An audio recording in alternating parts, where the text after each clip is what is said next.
Salam Bapak Ibu, saudara-saudara yang kekasih. Senang bertemu dengan Bapak Ibu. Saya Pendeta Naik Situmorang akan menyampaikan sabda kepada kita sekalian dari kitab Yesaya pasal 1 ayat 16 sampai dengan 20. Bapak Ibu, mari kita berdoa. Bersabdalah Engkau Tuhan, dan curahkan kami dengan Roh Kudus-Mu, agar kami dapat memahami sabda-Mu. Di dalam nama Tuhan Yesus kami berdoa. Amin. Bapak Ibu, saudara-saudara, firman Tuhan yang menjadi renungan bagi kita pada minggu yang berbahagia ini dari kitab Yesaya pasal 1 ayat 16 sampai dengan 20. Bapak Ibu, saudara-saudara, teks ini diperuntukkan kepada orang Yehuda dan orang-orang yang tinggal di Yerusalem. Ketika itu, masa Raja Hizkia, artinya Israel masih mempunyai kerajaan, yakni kerajaan Israel Selatan. Dan mereka masih memiliki raja. Ketika itu, raja adalah Hizkia. Ketika masa kerajaan ini, Israel lumayan maju, sejahtera, dan juga banyak orang-orang yang hidup di dalam kemakmuran. Tetapi tidak sedikit orang-orang yang di dalam penderitaan, di dalam kemiskinan, dan di dalam ketidakadilan. Tentu saja bagi Yesaya adalah sesuatu hal yang sangat menyedihkan bahwa umat Allah yang sejahtera, yang makmur, tetapi mereka tidak memperhatikan sesamanya. Banyak sesama mereka masih hidup di dalam kemiskinan, penderitaan, bahkan diperlakukan tidak adil.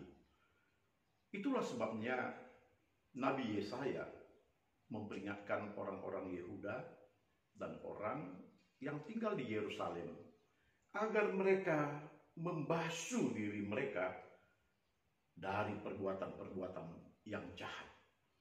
Tentu saja perbuatan yang jahat itu bukan hanya sekedar tidak mau tahu tentang orang lain. Bukan saja bahwa mereka mengabaikan orang-orang lain itu di dalam penderitaannya. Tetapi jauh lebih besar dari itu, mereka semestinya berbuat baik kepada orang-orang yang ada di dalam penderitaan dan kesengsaraan. Terutama kepada orang-orang yang ditindas dan tidak diperlakukan dengan adil. Itulah sebabnya dikatakan, berhentilah engkau berbuat jahat, tetapi belajarlah berbuat baik. Tentu kata belajarlah berbuat baik ini harus dipahami sebagai sesuatu upaya, kesungguhan untuk memperhatikan sesamanya. Apabila mereka melihat orang-orang menderita, tidak boleh hanya acuh saja. Tidak boleh hanya berdiam diri saja. Bahkan tidak boleh hanya berkata, sungguh malang nasibmu, wahai si miskin. Sungguh malang nasibmu, wahai kamu yang tertindas. Tetapi belajarlah berbuat sesuatu untuk menolong mereka yang tertindas, untuk menolong mereka yang menderita. Belajar untuk mengusahakan agar ada keadilan kepada mereka-mereka yang tertindas. Kita peka untuk melakukan pembelaan, melakukan pertolongan, bahkan kalau perlu memberikan apa yang bisa kita berikan, membebaskan dia dari ketidakadilan. Belajar berbuat baik ini sungguh merupakan sesuatu yang harus diupayakan setiap saat sepanjang kehidupan. Karena umat Allah adalah perpanjangan tangan Allah menolong mereka yang tertindas dan menolong mereka yang di dalam kesesakan. Saudara-saudaraku yang kekasih, belajarlah berbuat baik. Juga perjuangkanlah perkara-perkara janda-janda, yatim, piatu. Mereka ini adalah orang-orang yang memerlukan keadilan. Sebagai janda, sering sekali diperlakukan tidak adil di masyarakat, di mana hak mereka diambil.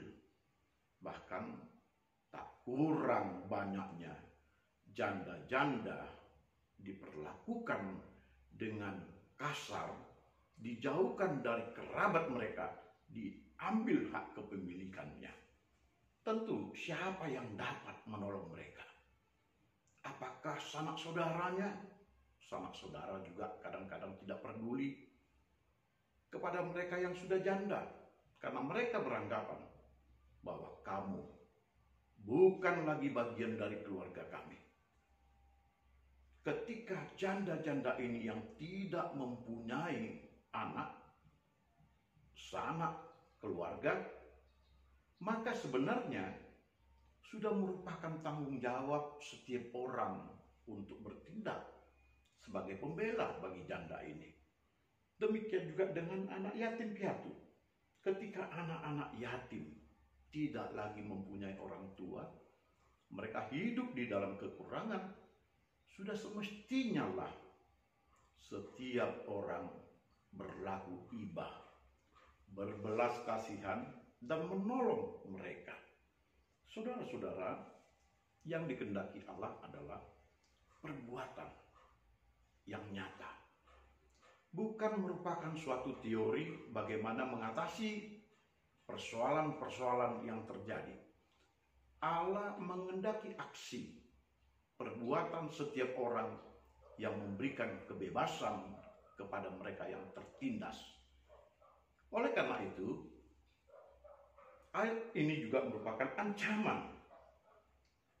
Tuhan berkata, baik, marilah kita berperkara. Dan dia berkata, jika kamu melawan dan memberontak, maka kamu akan dimakan pedang. Dan sungguh Tuhan akan melakukannya. Saudara-saudaraku yang kasih, biarlah kita memperhatikan bahwa ini adalah tanggung jawab kita. Tanggung jawab untuk memberikan keadilan kepada setiap orang. Mari kita berbuat. Sekalipun kita berlaku kepada sesama kita di dalam sikap yang tidak acuh, tetapi kepada kita dituntut berubah